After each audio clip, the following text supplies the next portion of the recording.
장기 투자하면 가장 먼저 언급되는 종목은 바로 S&P 500을 추종하는 스파이입니다.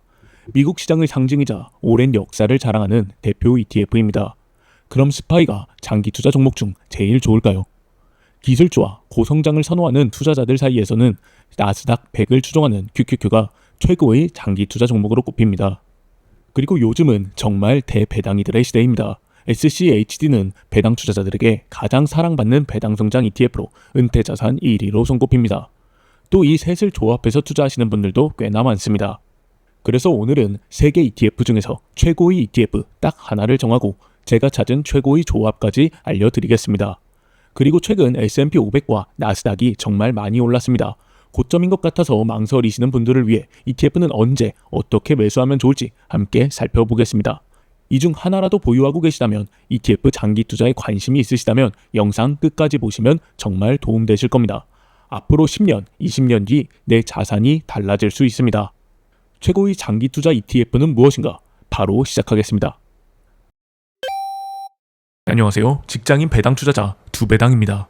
장기 투자하시는 분들은 세 개의 ETF 중 어떤 것을 사야 할지 고민 많으셨을 겁니다. ETF를 만든 취지부터 유동성, 섹터별 비중, 배당 수익률, 운용 보수까지 정말 많이 찾아보셨을 텐데요. 두배당이 딱 말씀드리겠습니다. 두 가지만 보면 됩니다. 첫 번째는 수익률, 두 번째는 안정성입니다. 결국 주식 투자의 본질은 돈을 버는 것입니다. 내 자산을 가장 많이 불려줄 ETF가 무엇인지 알아야 합니다. 이것이 수익률입니다. 두 번째는 안정성입니다. 장기 투자로 돈을 벌려면 팔면 안 됩니다. 장기 투자에서도 단단한 멘탈을 유지하려면 내가 버틸 수 있을 만큼의 안정성을 가져가야 합니다. 어떤 ETF를 매수해야 하락장에서 안 팔고 얼마나 오래 버틸 수 있는지 알아야 합니다. 가장 중요한 수익률부터 보겠습니다. 최근 5년 동안 QQQ의 주가는 118% 상승했습니다. 스파이는 106% 상승했습니다. SCHD는 88% 상승했습니다. 여기에 배당 수익률을 더해야 합니다. QQQ의 5년 평균 배당률은 0.7%입니다. 스파이는 1.5%입니다. SCHD는 3.8%입니다. 이들을 더하면 최근 5년 동안 QQQ의 총 수익률은 121%입니다. 스파이는 122%, SCHD는 104%입니다. 세 개의 ETF 모두 5년 동안 원금 대비 2배가 넘는 상승을 보였고 그중 가장 높은 상승을 보인 것은 QQQ였습니다. 최근 5년에만 이렇게 올랐냐 하면 그렇지 않습니다. 최근 10년을 보시면 더 놀라실 겁니다. QQQ는 438%, 스파이는 252%, SCHD는 206% 올랐습니다. 여기에 10년 동안 받는 세후 배당금까지 더하면 QQQ는 444%, 스파이는 265%, SCHD는 239%입니다. QQQ는 무려 5.4% 상승, 스파이와 슈드는 각각 3.7배, 3.4배 상승했습니다. 수익률 측면에서 보면 QQQ가 가장 좋은 흐름을 보여줬고 스파이와 SCHD는 비슷하지만 스파이가 조금 더 높은 수익률을 보여줬습니다. 그도 그럴 것이 QQQ ETF는 나스닥에 상장된 비금융 대형주 100개에 투자하며 그중 절반 이상이 기술주로 구성되어 있어 고성장 섹터에 강하게 집중되어 있습니다. 성장률이 높고 변동성이 큰 것이 특징입니다. S&P 500 지수를 추종하는 스파이는 미국 시가총액 상위 500개 기업에 분산 투자하는 ETF입니다. 다양한 산업 섹터를 가지고 있어서 미국 시장 전체 흐름을 가장 잘 반영하는 대표 지수로 평가받습니다. 슈드는 배당을 꾸준히 주는 미국 우량기업 100개에 투자합니다. 주가 안정성과 배당 성장을 동시에 추구하는 ETF입니다. 우리에게 주식의 본질은 단 하나, 자산을 늘리는 것, 즉 돈을 버는 것입니다. 슈드의 배당이 매년 성장해도 스파이가 아무리 안정적이고 꾸준한 성장률을 보인다고 해도 결국 가장 높은 수익률을 보여준 것은 QQQ입니다. 최근 1년을 봐도 5년을 봐도 10년을 봐도 심지어 전체를 봐도 같은 결과입니다. 그래서 저희는 QQQ를 매수해야 합니다. 같은 일을 한다면 당연히 시급이 높은 곳에서 일해야 하는 것입니다.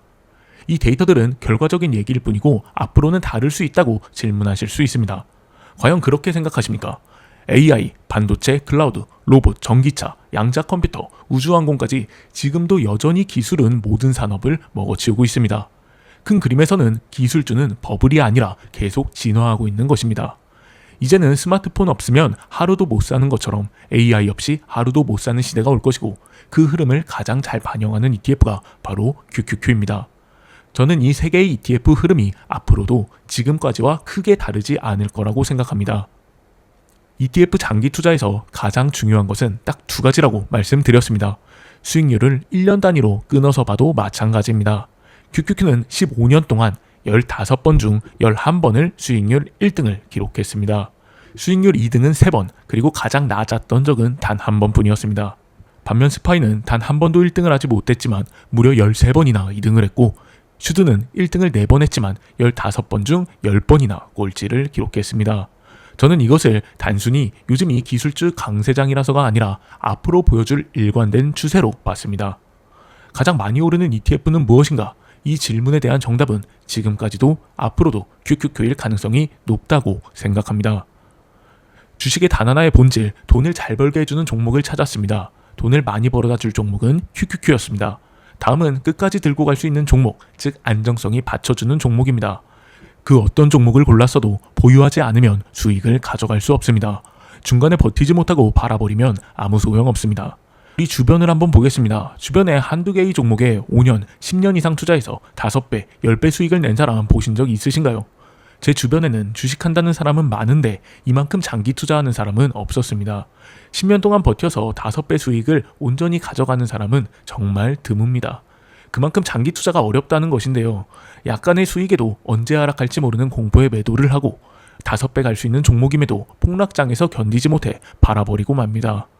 현재 수익이 사라질 수 있다는 공포, 내 원금이 손실될 수 있다는 공포가 앞서기 때문입니다. 새 ETF의 변동성 차이를 보겠습니다. 10년 동안의 QQQ와 스파이, 슈드의 변동성을 나타낸 그래프입니다. QQQ는 항상 제일 높은 변동성을 보였고 평소에는 슈드 대비 5% 이상, 폭락 혹은 상승장에서는 10% 이상을 보였습니다. 2016년, 18년에는 그 갭이 크지 않았으나 2020년 후에는 변동성 차이가 더 크게 나타났습니다. 이것이 실제 수익률에 어떤 영향을 주는지 보겠습니다. 2022년 변동성입니다. 2022년 한 해 동안 QQQ는 마이너스 30%가 넘게 하락했으나 스파이는 마이너스 18%, 슈드는 마이너스 3%대 하락에 그쳤습니다. 이번엔 최근 트럼프 관세 발표 이후인 올해 2월부터 2개월간의 변동성입니다. QQQ는 20%가 넘는 주가가 빠졌지만 슈드는 12% 하락하는 모습을 보였습니다. 스파이는 수익률도 변동성도 QQQ와 슈드 사이에 위치하고 있었습니다. 어차피 결국엔 회복하니까 괜찮은 거 아니야 라고 생각하실 수 있지만 내가 투자한 금액이 커지면 커질수록 마이너스 20%, 마이너스 30% 하락은 정말 엄청난 압박으로 다가옵니다. 예를 들어보겠습니다. 저희가 20대, 30대 열심히 모은 돈 2억을 투자했다고 가정하겠습니다. 2022년 1년 동안 2억이 1억 4천으로 줄었습니다. 연봉보다 큰 돈이 3년 이상 모아야 할 돈이 1년 만에 사라지는 것입니다. 이게 단순히 숫자가 줄어드는 것이 아닙니다. 투자자들은 이런 현실을 받아들이기 힘들고 심리적으로 너무 힘들어서 이 과정에서 손절을 결정하게 됩니다. 올해 2월만 해도 그렇습니다. QQQ는 2개월 만에 마이너스 22% 하락했습니다. 4천만 원이 넘게 사라진 것입니다. 이런 상황에서 우리는 일상생활이 흔들리게 됩니다. 물론 아직 투자하기 전이거나 소액을 투자했을 때까지만 해도 QQQ는 변동성이 커서 그렇지 버티면 언젠간 회복할 거라는 것을 잘 알고 있습니다.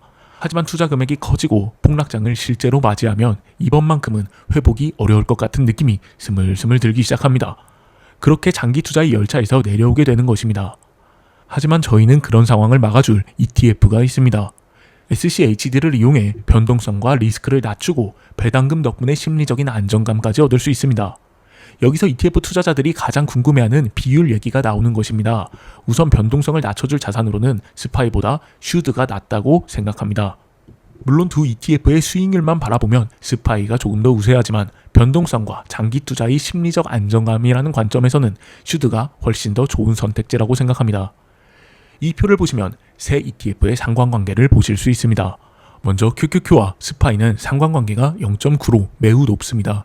실제로 QQQ 종목의 약 86%가 스파이에도 포함되어 있는데 둘 다 미국 대형주를 담고 있는 ETF이기 때문에 주가는 같은 방향으로 흘러가는 것입니다. 반면 QQQ와 배당 중심 ETF인 슈드의 상관관계는 0.65로 상대적으로 낮습니다. 투자 종목도 겹치는 비중이 약 6%에 불과합니다.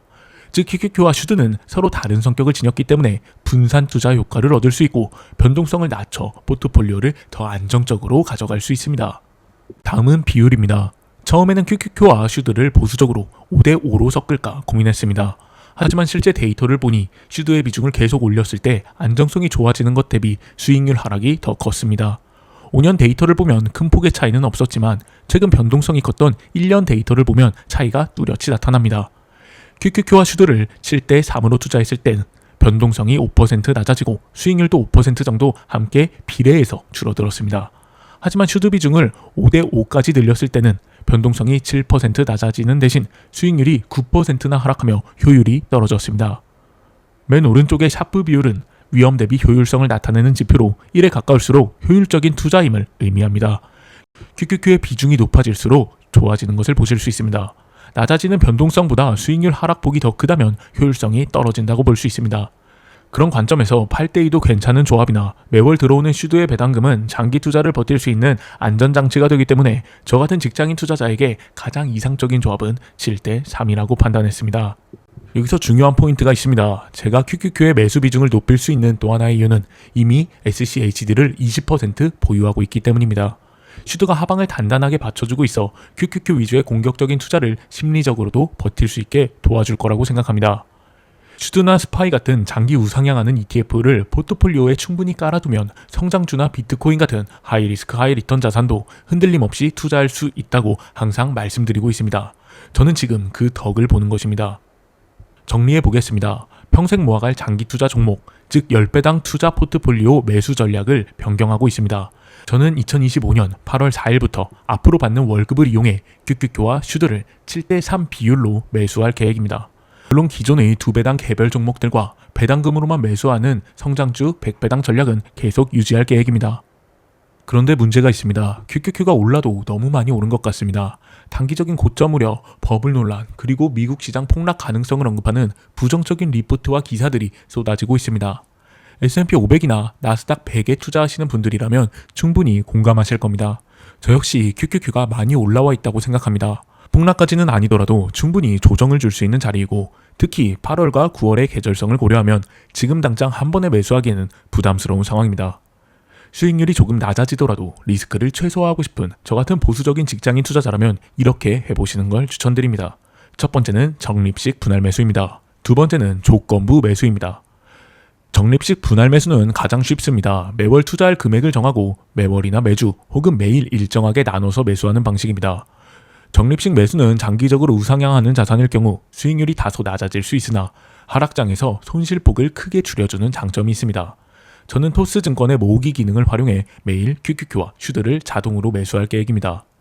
두 번째는 조건부 매수입니다. 아무리 장기적으로 우상향하는 종목이라도 항상 일정하게 오르지는 않습니다. 상승이 있으면 하락도 있고 상승 랠리를 이어가다가도 폭락장을 맞는 경우가 있습니다. 큰 그림으로 보면 빨리 매수해서 장기 보유하는 게 유리하지만 단기적으로는 고점에 잘못 매수하면 불필요한 손실과 멘탈이 부서지는 경험을 할 수 있습니다. 그렇기 때문에 조금이라도 쌀 때 사고 고점에서는 참는 노력도 중요하고 건강한 장기 투자를 위해서는 매수 원칙을 정하는 것이 좋습니다. 가장 쉬운 방법은 주가 하락을 이용하는 것입니다. 예를 들어 QQQ가 마이너스 10%, 마이너스 20%, 마이너스 30% 하락할 때마다 매수 비중을 늘리는 방식입니다. 이렇게 하면 고점에서 한 번에 매수하는 리스크를 줄이고 평균 단가를 낮출 수 있습니다. 다음은 이평선 활용입니다. 61선, 121선, 201선 같은 주요 이평선은 장기적인 지지 구간이 되는 경우가 많습니다. 이런 구간에서 분할 매수하면 단기적인 저점을 잡을 확률이 높고 과열된 자리에서 매수하는 실수를 피할 수 있습니다. 제가 가장 선호하는 방식입니다. 또 다른 좋은 도구는 피어 앤 그리드 지수입니다. 최근 관세 발표로 폭락장에서 피어 앤 그리드 지수가 4까지 내려갔는데 결과적으로 정말 좋은 매수 구간이 되었습니다. 저도 이 구간에 QQQ 매수 비중을 늘렸었는데요. 시장이 극단적인 공포로 빠질 때는 오히려 장기적인 매수 기회가 될 때가 많습니다. 여기에 추가로 RSI와 빅스 지수도 활용할 수 있습니다. 과매수 구간과 급격한 상승에는 저점 매수 신호로 자주 활용되고 있습니다. 이런 이평선, 피어 앤 그리드, RSI, 빅스 같은 지표들을 이용하면 막연한 감으로 사는 게 아니라 매수 근거를 가지고 체계적으로, 원칙적으로 매수할 수 있습니다. 주식이 하락하면, 폭락하면 매수하겠다고 다짐했지만 막상 폭락장을 맞이하면 언제 사야 할지, 얼마나 비중을 실어야 할지 고민하다 주가가 금세 반등해서 타이밍을 놓친 경험들 다들 해보셨을 겁니다. 저 역시 분할 매수와 조건 매수를 모두 활용하여 QQQ와 슈드를 매수할 계획입니다. 배당이 성장하고 하방이 단단하기 때문에 향후 전체 포트폴리오에서 슈드 비중을 50%까지 늘릴 계획이었지만 기술주 장세에서 주가 상승이 더디고 산업군이 쏠려 있다는 점이 오히려 큰 리스크로 다가왔습니다. 그래서 변동성은 크지만 성장성이 높은 QQQ를 더해 앞으로는 QQQ와 슈드를 합쳐서 포트폴리오의 50%까지 비중을 채울 계획입니다. 오늘의 결정이 자산에 어떤 변화를 가져올지 함께 지켜봐 주시면 감사드리겠습니다. 건강한 투자 생활 투배당과 함께 하시면 좋겠습니다. 감사합니다.